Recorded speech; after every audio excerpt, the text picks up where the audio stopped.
This is NC Spin, an unrehearsed discussion on issues of interest to North Carolinians. Now, here is your moderator, Tom Campbell.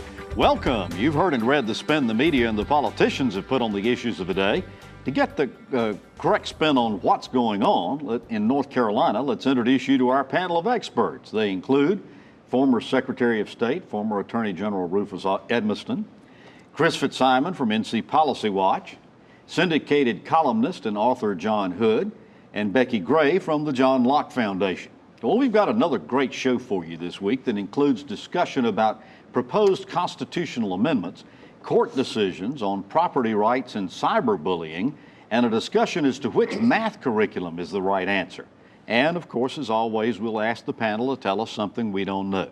So let's get started. While the legislators hold closed-door conference committee meetings trying to iron out the differences between the House and Senate passed versions of the budget, this session has seen 24 proposed constitutional amendments. Now, some are never going to get out of committee, or much less onto the floor, but it's possible we might be asked to vote on several in the November 8th general election.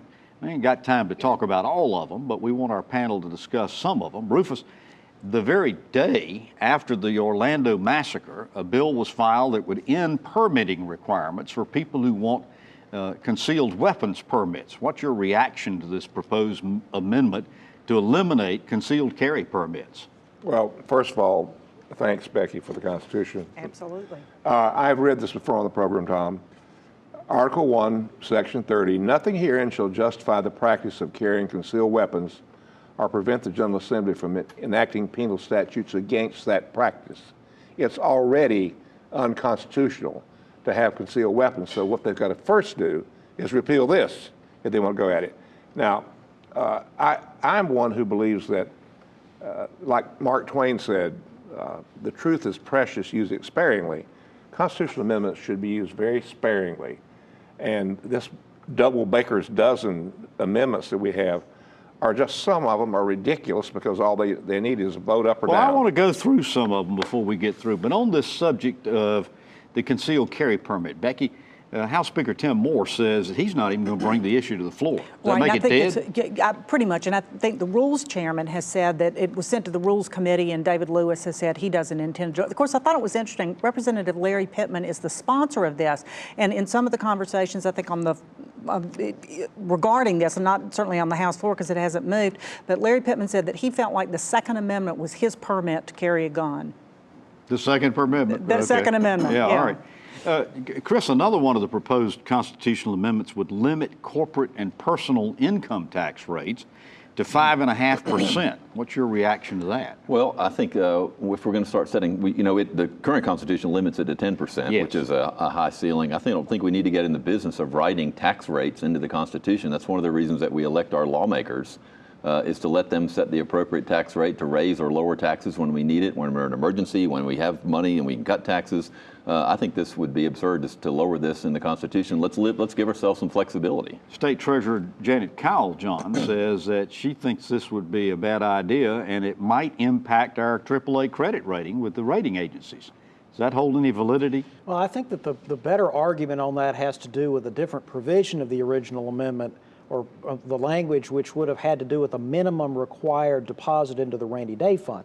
That might have spooked some investors. You typically want to think about debt service being the first thing a government pays, and if they're required to put money in before debt service, that might have been a problem for some investment houses and investors. But keeping taxes low is not a problem for bond houses. Becki, one of the proposals would limit the growth in state government spending. This has been batted around for many years. Mm-hmm. Limit the growth in state spending to a combination of the rate of inflation and the percentage of population increase.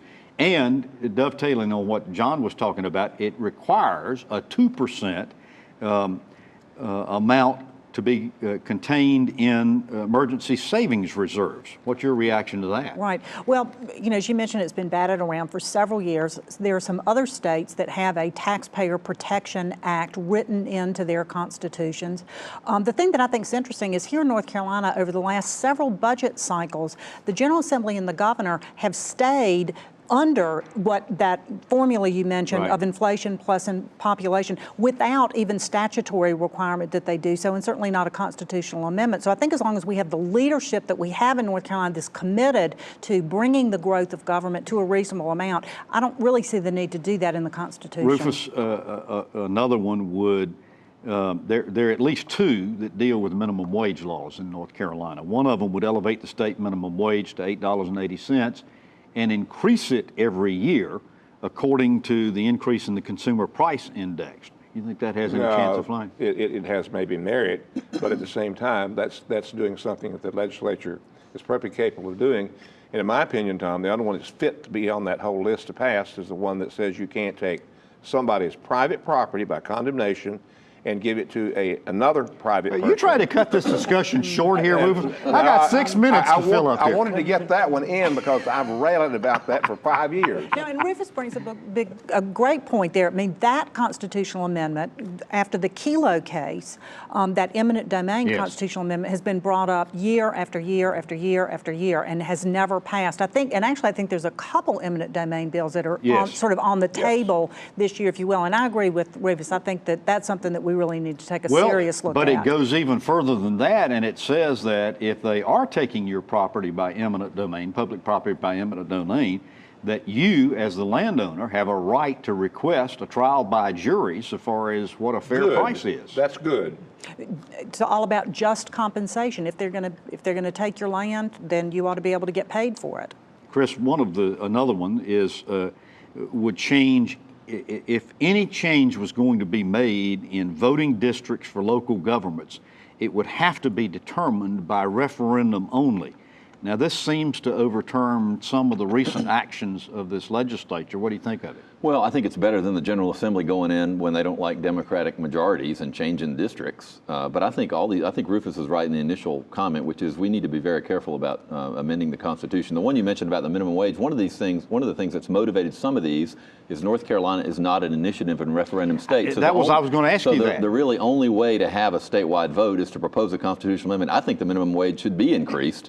But we don't have a method like many states, and I'm glad we don't, but that's sort of what is behind all this, is to have a popular vote on all these issues. Since Rufus seems intent on bringing me to closure on this subject, let me just ask all of you, are there any of these constitutional amendments you think the voters might ever see in November, John? I think it's possible that eminent domain property rights protection amendment could be on the ballot. It should be on the ballot, and it has been discussed quite a bit. Some of these others might need a little bit more focus, but that issue has been thoroughly discussed. Local government, some of them oppose it. Almost everybody else favors it. Becki? The one that actually seems to be getting the attention in the General Assembly, and of course it has to go through the General Assembly to appear on the ballot, is the one that limits the personal income tax to 5.5%. Well, there's two different versions. One's Right, I think 5 it's the 5.5% that's actually moving and getting some attention in the General Assembly. Rufus, any of them you think would? I'm going to agree with my eminent scholar friend here, John. Eminent domain should be on there. Should have been years ago. I think there's a reasonable chance there won't be any on the ballot. If there is one, I think it might be eminent domain because it's been around so long, but they've been having a hard time getting the Senate to agree. Paul Stam has been trying. This is his last term in the legislature. If it doesn't happen this year, it might not happen. I think that's the only one that has a chance. Well, and if, in fact, the legislature is going to be adjourning somewhere around July 4th, as they say they would like to do, some of these bills are going to have to pick up some momentum and get on the floor and get some votes pretty quickly. And it's also worth noting for people who are watching that if these pass and they require 3/5 vote, the governor has no say. He doesn't have a veto. They automatically go on the ballot. Now that we have discussed them on NC Spin, they'll all pick up steam. I don't think there's any question Puts it about right on that. the agenda. Which leads me to thank you for watching NC Spin on the air or on YouTube. Here's a reminder, there's much more on our website, ncspin.com or ncspin on Facebook. You'll find video footage not seen anywhere else, perspective pieces from our panel, and my weekly column. Be sure to get more balanced debate from the Old North State on ncspin.com, NCSpin on Facebook, or on Twitter at NCSpin Tweets. After we come back, court decisions on bullying and maps. NC Spin will return after these messages. Baseball players from other countries are considered guest workers here. Baseball, the previous administration and Congress cut a deal in 2006 allowing foreign players to travel freely across the country. Not so for agriculture guest workers. They're vilified for doing work Americans won't, and they face a mountain of red tape just to get here. Shouldn't American agriculture get the same consideration as baseball? Farm Bureau and Agriculture, we keep North Carolina growing. North Carolina is a great state with great assets. Among them are 180,000 state employees. Our legislators are considering important decisions regarding working conditions, health insurance, retirement benefits, and pay for state employees. Scenic is the one voice at the table when those decisions are being considered. Scenic is revitalized and refocused. A stronger Scenic ensures a more effective voice. Learn more at www.scenic.org. We now return to NC Spin. Two recent North Carolina Supreme Court decisions are worth discussing. The first overturns the state's MAP Act, the ability for DOT to notify landowners their property falls within a proposed roadway without having to purchase the land. The second overturns the cyberbullying law the legislature passed to prevent someone from harassing or targeting someone on social media. Becki, let's start with the MAP Act. Landowners took the state to court because they say they were unable to sell or improve their property due to this provision. You've spoken on this show about what a bad bill you thought this was. What does this court decision mean, and where does this leave both the property owners and the state? Well, basically what this court decision means is that individuals in North Carolina have their property rights insured. We talked in the earlier segment about the Constitution, about eminent domain, and this is what both of these are about. The court found that the MAP Act was unconstitutional because DOT was reaching out and taking people's property from them, putting moratoriums on developing for unlimited amount of time. I mean, some of these people had been under this for 20, 30 years. So the first thing is that it protects people's property rights, ensures that that is secure here in North Carolina. Where it leaves the state is a couple ways. Number one, all of those people who have been victims to this are going to have to be compensated now for the loss of the use of their land for over that time. Just, kind of quick looks at that. It's going to cost DOT millions of dollars to compensate these folks. The other side of it, though, is I think it raises the question, Rufus, what is a reasonable period of time for the state to be able to say, I mean, okay, we got to build roads. They've got to do planning in advance of the roads. 20 years is too long. What's long enough, Rufus? Well, one of the worst jobs I had as Attorney General was condemning property. And I would tell the DOT people, quit lowballing people. Now, here's the problem. You can't set any kind of time limit. And I don't think that anything over 2 or 3 years, in my opinion, is too long to begin with. And if the state thinks there's going to be one, buy it and give them the money for it. All right, let's play devil's advocate on that, John. You own a piece of property. The state has been planning now for some 5 years that this is the location of a future roadway, but you can't go to the property owner. You can't tell them that and give them 5 years. If Rufus is correct, 2 years is all you can give them. How are we ever going to build any more roads? Well, lots of jurisdictions around the country do it in a more rational fashion. They don't set aside land for 20 years. This is a very important concept that the U.S. Supreme Court has acted on, other courts have acted on. Everybody knows that if you have a piece of property that transfers from a private actor to the government, that there's been a taking, okay? But this is also a taking. Even though the private owner technically owns the land the value of the land has been taken by the government. All right. So as soon as you make the decision to take someone's ability to use their land, then you need to initiate the process of purchasing that land. Okay, so DOT is planning to connect this belt line or roadway or whatever it happens to be, and I sell this piece of property to a developer who starts building homes on it. How are we going to justify that?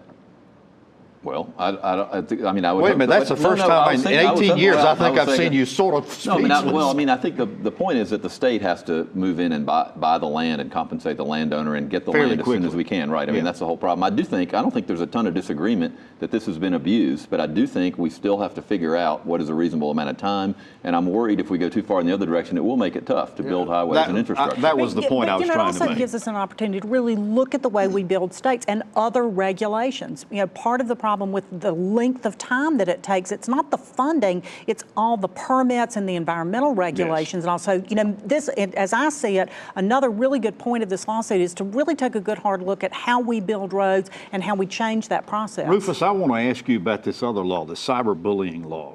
We know that bullying in schools is a genuine concern and a problem of many students. The cyberbullying law was passed to prevent people from using social media to harass, embarrass, or bully other people. Now, the court overturned this law on the grounds that it would deny freedom of speech. You agree with their decision? Well, it's a balancing act always on the First Amendment. And I didn't really agree with them, because when you do something that you have reason to believe will harm somebody else or cause harm to another, then you ought to feel the consequences for it. And I think they went a little bit too far. And I'm the first one to say that freedom of speech allows people like me to make a fool of themselves. But this whole cyber thing has gotten to the point where it's a weapon of war to spew hate and criminal acts. But I believe this was a unanimous decision. This was a very poorly drawn law. Yes. There were definitions that didn't make a lot of sense. There wasn't clear that there was a motive that had to be involved. I mean, I'm all for protecting kids, especially from cyberbullying, but I think this law was drawn so poorly. So what do we do then? Well, I think you draw the law more narrowly. You have more precise definitions. You have more motive. I think that's what the court was saying. You can't just ban, in effect, people from using social media to say something about somebody. You think the legislature is going to come back and try to do that? I think there is significant support before there will be again. As Chris just said, this was a problem of ambiguity, not the notion that the court, the justices were not saying that this is an irrelevancy, that the free speech includes threats to bodily harm or things like that. They were saying this law did not define the terms well. Let's do it better. All right. After these messages, we're going to ask which math adds up to the correct answer. NC Spin will return after these messages. Closed, a sign you're seeing too often, especially on abandoned grocery stores and markets. When these stores close, we all lose. We lose the healthy North Carolina grown fresh produce, and our farmers lose local outlets to sell what they grow. The Healthy Corner Store Initiative can change this by providing resources to local small store owners so they can stock and sell fresh fruits and vegetables. Find out how you can get involved at ncallianceforhealth.org. You only get one pair of eyes. Keeping them healthy is critical to your quality of life. Members of the NC Optometric Society know this. These highly skilled doctors have the latest technology and the medical training to care for your eyes and the eyes of those you love. Make sure you visit your optometrist for an eye exam on a regular basis. For more information on keeping your eyes healthy or to find the right optometrist for you, visit nceyes.org. Remember, healthy eyes, healthier lives. There's more good news in our North Carolina forecast as our children's education improves. Under Governor McCrory's leadership, North Carolina teachers enjoyed the largest teacher pay raise in the country. And most important, since Pat McCrory's been governor, teachers' pay has increased 10%, more than $2,100 a year. Our education barometer continues to go up with Pat McCrory as governor. That means clear nights and sunny days. Higher teacher pay raises, improved education. That's your forecast. You sleep on concrete till your body get immune to concrete. My mom got my brother and I up and said, come on, we're leaving. I became homeless in the beginning of this year. When I was about 4 or 5 years old, our house caught fire. I used to see my brother. If he see me, he'd turn and go the other direction. We did the only thing that we could think of, and we went to a Salvation Army shelter. You know, we don't have this, like, what's your background look like? We just say, what do you need? I remember the man from the Salvation Army coming down with a box of clothes. The Salvation Army officer bought my brother and I an ice cream cone. Last week, my brother walked up to me, and he just started a conversation. Today I've given my life to the Salvation Army because I remember what somebody did for me, my brother, and my mom over 30 years ago. The Salvation Army for me means hope. Compassion. Family. Support.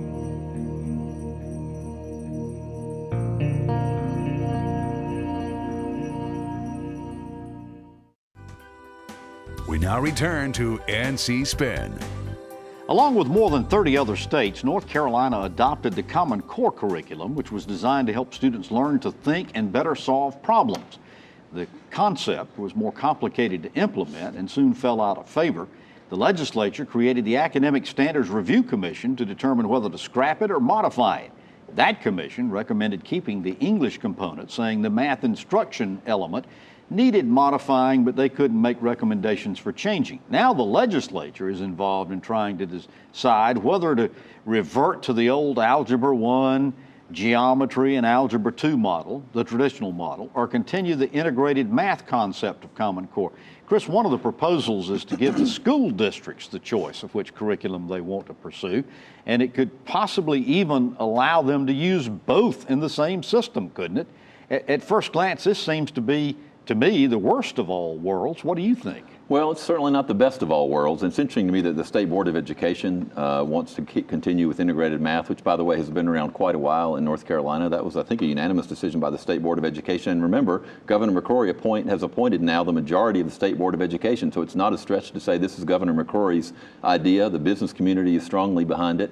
I don't understand what, I think we're getting all mixed up into Common Core, which I think gets people to have this immediate reaction that they need to stop it no matter what it is, despite the business community, many teachers, and the unanimous vote of a Republican-appointed State Board of Education. So I think we're overreacting, and we're putting schools and school systems in an impossible situation, and teachers. Tom, the bill that actually is moving would give students the opportunity to choose the curriculum, the different path. Here's my case. Oh, that makes it even more interesting. Here's my case. I actually think that both sides are making claims for which they don't have enough information. They don't have enough evidence in the real world how do different curriculums compare against each other. In my opinion, this is an argument for having some math taught in the traditional manner and some taught in the integrated manner, track the performance over time, see which tends to work better, maybe which works better for particular kinds of kids at particular points of time. This is an opportunity to gather additional information. All right, Rufus, you used to teach school back in the Stone Age. Yeah. Let me ask you a question. How confusing is it going to be to have two separate systems for teaching math? They have not invented algebra at that point. It's just important to remember that. We're trying to get rolling stones down the hill. Are we trying to get 2 + 2 equals 4? Since when did you let a student who's 10 or 11 years old make a choice about something like that? I don't know where they're going or what that's all about, letting a student choose whether they're going to go one or the other. I got a further question for that, Becki. What makes the legislature think they're smart enough to make these decisions? Okay, I've got to disagree with everybody. I think this is a great idea. Students learn in different ways, and we offer all kinds of options in the school. You know, you can take American history, you can take European history, you can take French, you can take Spanish. You know, why not have options in math? You can't take them both at the same time. You can't take two versions of European history. Well, no one's going to take both sequences.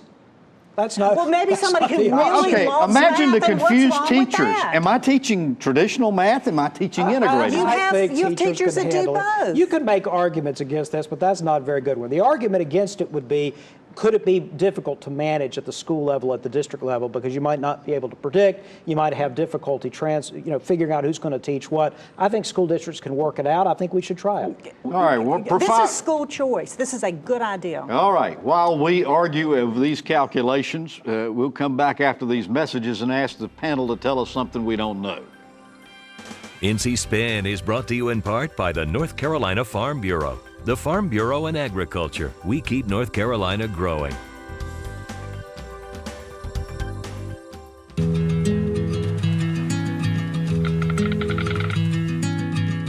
The cost of everything has gone up dramatically over the last 75 years.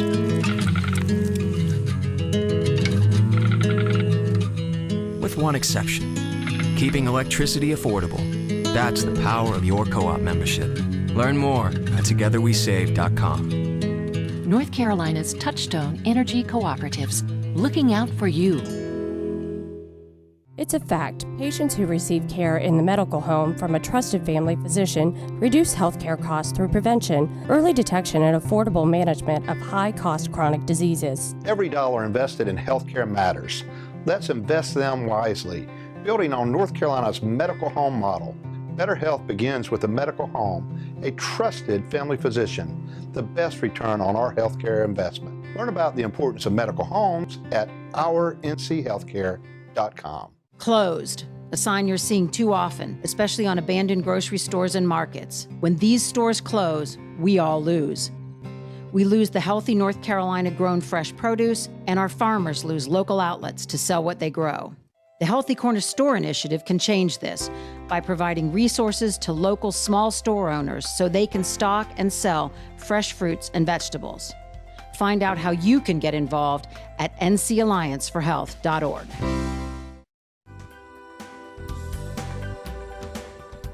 One of the best parts of our show is when we ask our panelists to tell us something we don't know, because we don't know what they're going to tell us. Becki Gray, we'll start with you. We have a mental health crisis in North Carolina.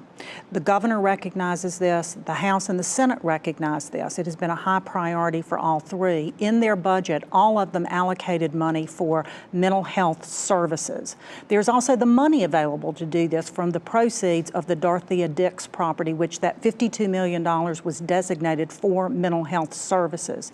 But we're not going to be able to do it unless we roll back or we grant a waiver for certificate of need for those new and converted mental health beds. So certificate of need is the only thing that is standing in the way of moving forward to solve this mental health crisis. And again, we have the will, we have the commitment, we have the money. What we don't have is a way to get around certificate of need. The General Assembly, in the legislature. The House had it in their budget, and I am confident that they will have it in the conference report, and the governor then will sign that bill. But it is critical if we are going to begin to solve this problem. John, tell us something we don't know. Tom, did the passage of HB 2 affect the dynamics of North Carolina's governor's race? People assume that it did, but I don't like to assume things. I like to check them out. So I went back and looked at all the polls available in the weeks leading up to the passage of HB 2 and then the weeks after the passage of HB 2. Before HB 2, the race was Roy Cooper at 44, Pat McCrory at 43%. After HB 2, it's tied at 42%. This is not a significant change. So maybe to people's surprise, so far in the evidence, there is no effect of the bill. Chris, tell us something we don't know. Well, I've said this on the show before. The General Assembly seems very concerned about education, as they should be, but I think they're meddling far too much. And ironically, they still have not appointed Governor McCrory's 2 selections to the State Board of Education that he made in March of 2015. First, they wouldn't let Governor Perdue make the appointments that were due her. They waited till the election. Now Governor McCrory has nominated Patty Head from Wake County and Todd Chasteen from the mountains. I don't think he's a great choice, but he's the governor's choice. And these 2 people have been waiting for their appointment to what we all say is one of the most important jobs in state government while we're debating Common Core and math curriculum. So why in the world won't the General Assembly confirm their own governor of their own party's nominees to the State Board of Education? It's simply baffling. Interesting. Rufus, tell us something we don't know. Let's do something different and praise the state employee and a state agency. A man named John LaPinta, that the governor brought in, and I'm praising the governor too, has taken Blunt Street, the old wonderful homes, and has turned them from their decay and turned that into a showplace showing that the state of North Carolina is a lousy landlord, should never be allowed to own any kind of historic home because they don't know what to do with it. So praise be to the Department of Administration and to Deputy Secretary John LaPinta. And Blunt Street might take on the painted ladies up and down. And my wife would love me saying that since I was getting ready to say you scored some brownie points. Well, you've heard our spin on the issues of the day. To stay informed all during the week, give your feedback and read my weekly column. Be sure to visit our website, ncspin.com, or catch NC Spin on Facebook. Join us next week when we'll have more balanced debate for the Old North State. Until then, stay informed and watch out for the spin.